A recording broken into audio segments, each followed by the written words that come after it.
Check 1, 2. Testing. All right. I just recorded a 15-minute walk and talk, and the microphones weren't on, so that's a fun feeling. It is early morning, guys. The sun is just rising here on the land. I'm here at the Conscious Agora property, sitting on one of the hills over here. I just walked around for 15 minutes and told you guys my life story and bared my soul, and the microphone wasn't on. So we'll see if I can tap in again. Wow, that sucks. So I'm here on the property with Miriam. She's probably up at the tent.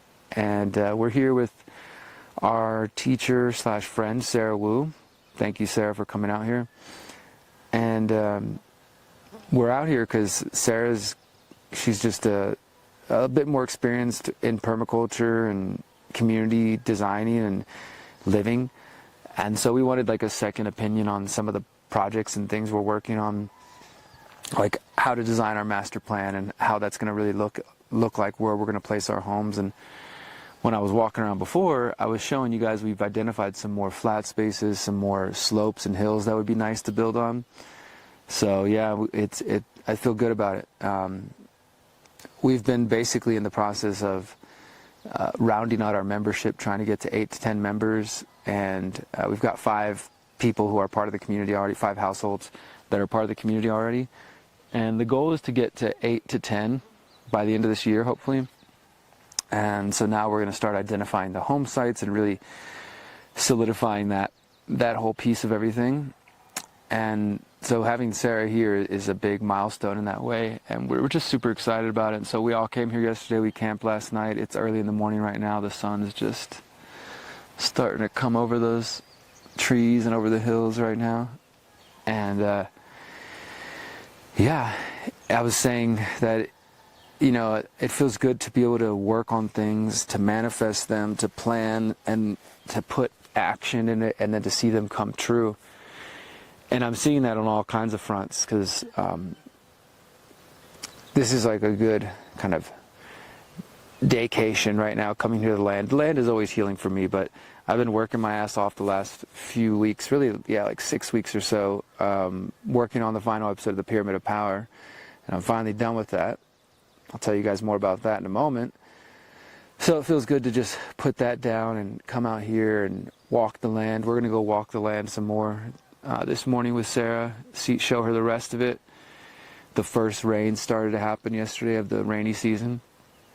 And yeah, and you know, this has been a project that I've had in my head since 2017, but a project that Miriam and I have been working on since 2020 when we first came and saw this land, May 2020. So today's May 1st. So yeah, it's been like exactly 5 years pretty much since we've been here, and 2 years since we put a deposit down on the land, and a couple of months since we paid off the land. So I love being able to see that, like, putting action, energy into things, and then watching them come to life, you know, manifest. Manifestation isn't simply just praying or meditating and hoping and wishing that something's going to happen. You got to put action behind it, you know. You got to put your heart and your soul into it. And I'm pretty good at manifesting the things I want, and I love it. I love being able to know that if I want something and I put my mind to it, it's going to happen. And so there's a lot of work to do on this land. You know, besides building homes, besides bringing in more plants, taking care of the trees that are already here, you know, there's a lot. And it can be overwhelming at times, but I have full faith and knowledge that we're going to do it. And even Sarah reassured us yesterday. She's like, you know, the good thing is you guys are going to follow through with this. You're going to make it happen. And that felt good to hear.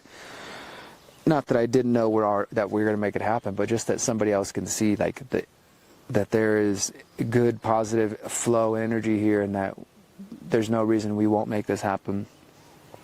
I'll show you guys this again. I was walking over here showing you the bee boxes before when the microphone wasn't on. We've got a few bee boxes on the land, and they recently were moved. Look how beautiful it is out here. You can see the boxes over there.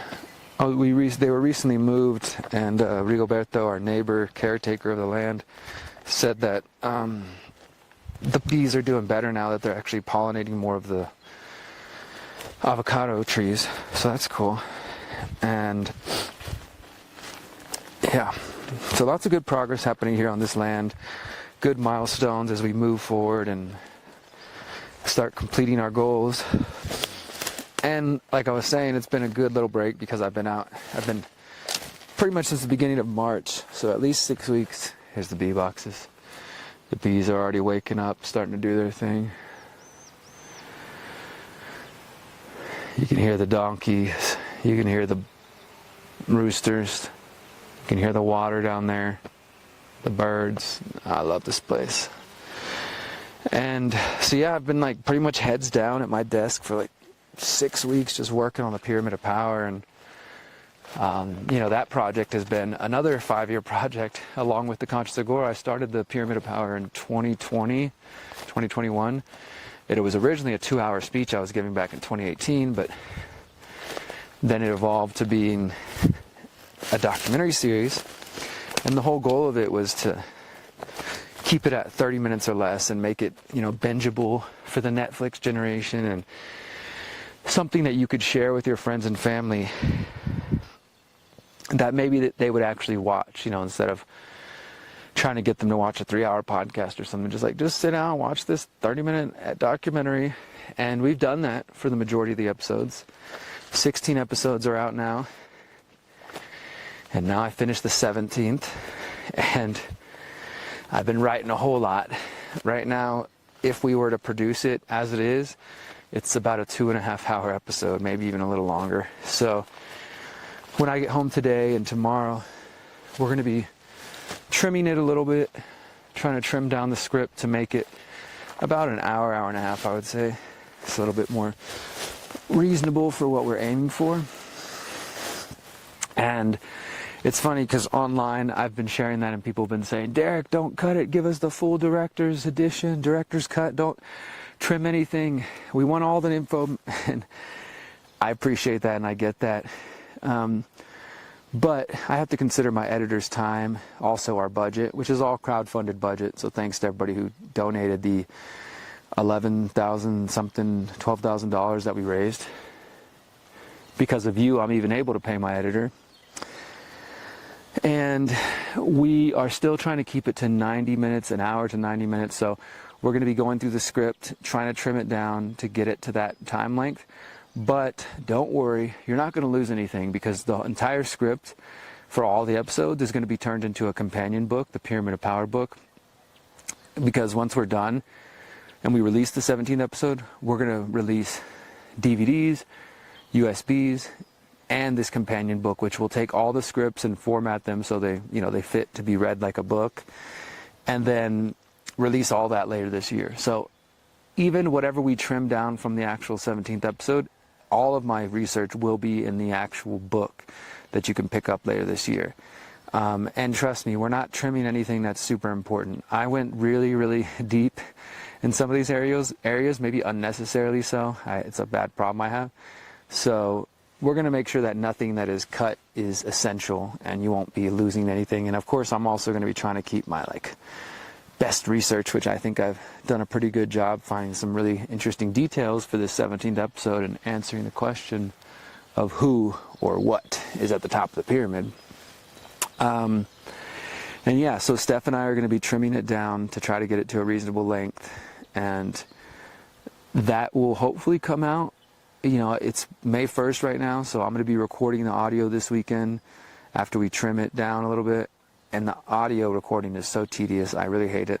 And then I have to edit that audio, which is even more tedious, and I dislike it even more.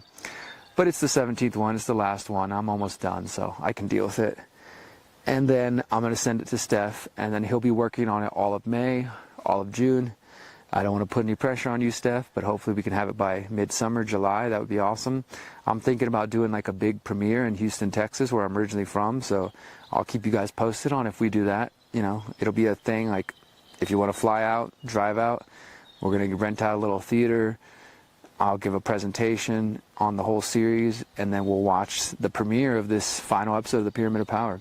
And for those who are not familiar, you can watch the entire 16 episodes at thepyramidofpower.net, thepyramidofpower.net. And yeah, just another labor of love project, but again, another project that I've been able to manifest and bring to life. That it's just really cool to start these big things, and you know, besides the land, which is the biggest project I've ever taken on in my life, this documentary series has been the biggest journalistic, you know, documentary film project I've ever taken on, and it's been a bit overwhelming. I definitely have had some stressful moments the last month and a half trying to get this script done, but I'm so stoked, and I'm so stoked and grateful that each of you who are out there who donated, but also who are just following along and watching and sharing and just was supportive of my efforts. It really does mean a lot. So, other than working on the land, other than finishing the Pyramid of Power, I've got 2 more things coming up that I'll share with you guys for the second time. I'm getting ready to go on tour. You guys might have seen this. Recently I did an interview with Dub FX and Presence, and I'm going on tour. I'm going on tour, short 5-city tour across the Southwest and Pacific Northwest of the U.S.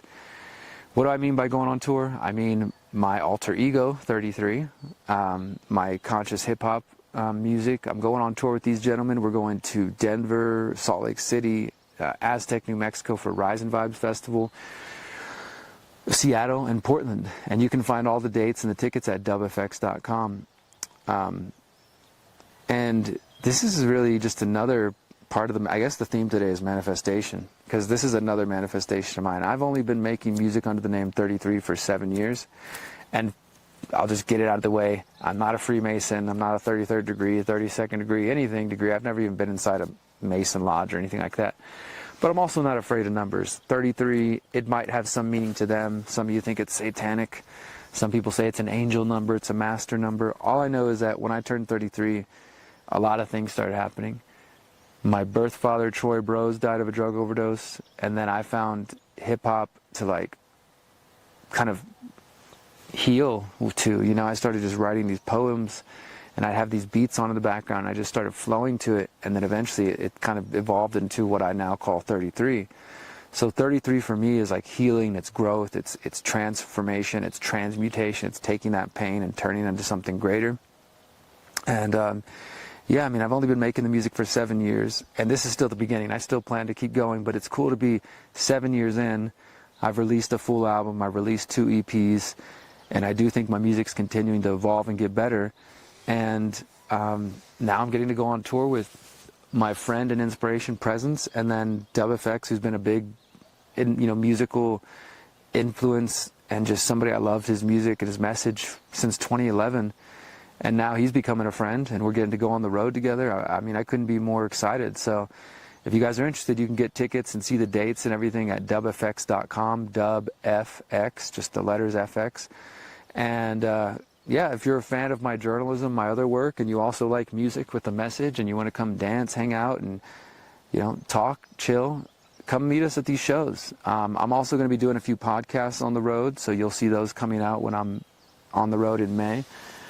And it's going to be a good time. It's going to be a blast. So I'm just so stoked to have manifested that and be a part of that. And then shout out to Presence. He's getting the opportunity to go on the road with Dub FX in Canada and then Europe too. So super, super stoked for those brothers to have that experience. And I'm just grateful and humbled to go on the road with them for a little bit and to see where that leads and what comes next from that. And I'll be playing a new song on the tour as well. So I'm excited about that. And, my first album as 33, Transmutation, was all about exploring my drug addiction, my depression, all the stuff I went through 20 years ago, and then kind of the healing that I've done. And it has been a healing experience. And so that leads me to my last topic of today, my next project that I'm going to be working on. Now that the Pyramid of Power is wrapping up, I'm about to start writing another book. It's going to be my memoirs, my untitled memoirs, which, if you don't know, and I learned this just the last couple of years, a memoir is different than like an autobiography or a whole biography of your life. It's usually just like focused on a specific time period of your life. And so this untitled book is going to be about that same period I was just discussing, about 2003 to 2005. When I was 18 years old, I graduated high school early, went into college, started drinking, started partying, started doing drugs. And then by 2005, at 20 years old, I ended up locked up. And so I'm going to tell the story of that period as well as my experiences while I was locked up, my experiences going back and forth for a couple years, becoming a felon, and then a little bit afterwards, like the beginning of my activism, some of the experiences I've had. And this is also going to be a healing thing, but I also think it's something that many of you are going to be able to relate to. Even if, every time I share my story when I'm on the road and I give my presentations and speeches, somebody will say, Derrick, I've never done drugs before, but I struggle in this other way, and your story helps me relate to that. Or they'll tell me, especially a lot of moms, unfortunately, to say, I have a son or a daughter and they're addicted to drugs right now and they're struggling, so thank you for sharing your story. I'm going to tell them your story and see if it can give them some hope. So this book, it's going to tell some of the roughest parts of my life, and some of you might read this and be like, holy shit, Derrick, you did that, or you went through that. And it's not all nice, it's not all good, but it's important for me to get it out and to put it out there. But also I think some of the best books I've read in my younger years were people's own struggles, just the realness of it, so that, again, other people can relate to it in their own way. And I've had this book idea in my head pretty much since I got out of being locked up, and as I've changed my life, I knew eventually I had to tell this story, because there's some crazy shit in there. There's some cool experiences, some good times, but some bad times too, and I think that there's some really good lessons I can impart. So as soon as I wrap up with the Pyramid of Power, and while I'm working on my music, I'm going to be starting working on these memoirs. I'll be writing pretty much all summer, focused on that, and my goal is to publish this by the end of November. November 22nd this year will actually be 20 years since I got arrested in November 2005, right before I turned 21. So I plan to publish it at the end of November, early December, around my 41st birthday. And I am looking for a mainstream publisher for this one, if anybody's got any tips or ideas, because I think this story could go, viral and get some support even beyond our conspiracy realist, truther communities, my usual audience. I think this will have a mainstream appeal for people who just understand struggle or who have struggled themselves.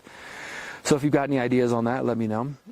And if I need to self-publish, I will do that, as I always do, but I'm definitely looking for a publisher for this one. So that's what I'm going to be working on the next couple months, and some new music and yeah, all my usual projects, but things are going good.